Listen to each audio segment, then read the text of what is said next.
The 1950s. A golden era of cinema, where every other movie featured scientists poking at things they definitely shouldn't, aliens that looked suspiciously like everyday household objects, and special effects that were only slightly better than a child's science fair project. And then, the brain from Planet Arous, 1957, arrived to bless us with one of the most bizarre sci-fi plots ever conceived. What if an evil brain from outer space came to Earth just to mess with people? That's right. No laser guns, no spaceships, no army of aliens, just one really aggressive telepathic brain with delusions of grandeur. The plot, if we can call it that.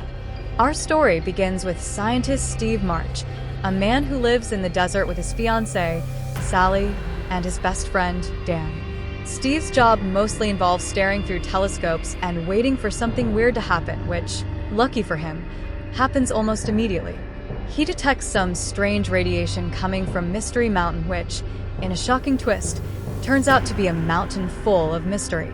So, like any good scientist, Steve decides the best way to investigate an unknown cosmic energy source is to wander into a cave with no backup, no protective gear, and a face that practically screams, "Possess me, alien overlord." And boy, does he get what he asked for. Out of nowhere, a giant floating brain with glowing eyes appears. This is Gore, the titular brain from Planet Arous, and he's here to do what all megalomaniacal space creatures do best, take over the world. But first, he needs a human body, and since Steve is conveniently standing there looking clueless, Gore jumps right in. Steve, but evil. Now that Gore has hijacked Steve's body, things start getting weird. First, Steve suddenly develops intense superpowers.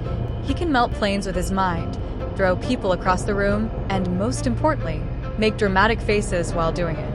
And let's talk about that face. John Agar, who plays Steve, takes Possessed by an Evil Brain to Oscar-worthy levels of overacting. His sinister expressions range from mild constipation to man who just realized he left the stove on. It's glorious. But Gore isn't just here to flex his brain muscles, he also has needs.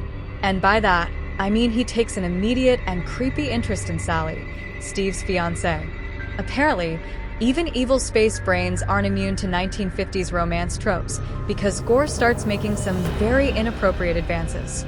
Poor Sally suddenly has to deal with her previously normal fiancé looking at her like a cartoon villain twirling his mustache. Luckily, Sally is no fool.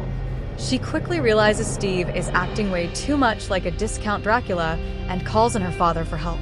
That's right, folks. When your boyfriend gets possessed by an evil extraterrestrial brain, call Dad. Enter the good brain. Just when things couldn't get weirder, a second brain from Planet Arous arrives. Meet Vol, the good brain, who has come to stop Gore's reign of terror. Unlike his evil counterpart, Vol is the chill, level-headed brain of the group. He's the kind of brain that would help you with your taxes and remind you to drink more water. But Vol has a problem. He also needs a host. And since Sally's dad is conveniently standing around doing nothing, Vol politely asks if he can borrow his body. In a move that makes zero logical sense but works perfectly in this film's logic, Dad just shrugs and says, "Sure, why not?" So now, we have two human hosts, one possessed by a murderous, power-hungry space brain, and the other possessed by a friendly space brain. This all leads to the greatest showdown in cinematic history. Evil brain versus good brain, featuring people standing around looking intense. The epic showdown, or how to kill an alien brain with a hatchet. Gore's plan reaches its peak when he decides to showcase his powers to the world by blowing up planes and demanding world domination. But Sally, with the intelligence that Steve clearly lacks, realizes that Gore has one major weakness. His body-hopping powers only work if he's inside a host. If you force him out of Steve's body, he's just a big squishy brain sitting there with no defense. So, the plan is simple. Wait for Gore to jump out of Steve's body, and then hit him with a hatchet. Yes, really. No futuristic weapons, no elaborate scientific solution, just good old-fashioned brute force. And it works. Gore finally exits Steve's body, floating around helplessly, and before he can process what's happening, Steve whacks him with an axe. That's it. That's the grand climax. The evil alien brain is defeated by Home Depot's finest hatchet, the aftermath. With Gore dead, Steve goes back to normal, as if being possessed by a murderous alien brain isn't going to leave some serious emotional trauma. Vol, his mission complete, politely leaves Sally's dad, probably grateful that he picked the most reasonable human in the whole movie. Steve and Sally embrace. The day is saved, and Earth is free from evil floating brains, at least until Hollywood decides it needs a sequel. Final thoughts. If a glowing, radioactive brain floats toward you in a cave, maybe don't stand there and let it take over your body. Alien invaders are no match for 1950s homeowners with good reflexes and a sharp axe. Apparently, evil space brains still have the same romantic priorities as a sleazy used car salesman. If your boyfriend suddenly starts acting like he wants to conquer the planet, maybe double check for alien brain possession. The best way to defeat a psychic overlord is just hit it really hard. Scientists in 1950s sci-fi movies have the survival instincts of a loaf of bread.